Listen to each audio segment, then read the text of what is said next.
pushing it away so that you can last longer to make changes. Okay. So even the damage from childhood that we experience, and we'll go in and see where to identify, it is just a protective healing response.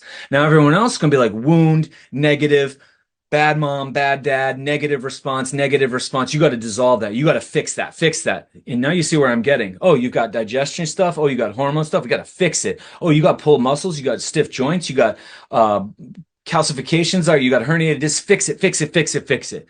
You don't fix these relationship things no more than you fix an ankle, then you fix a back, then you fix digestion, then you fix skin, then you don't fix any of it.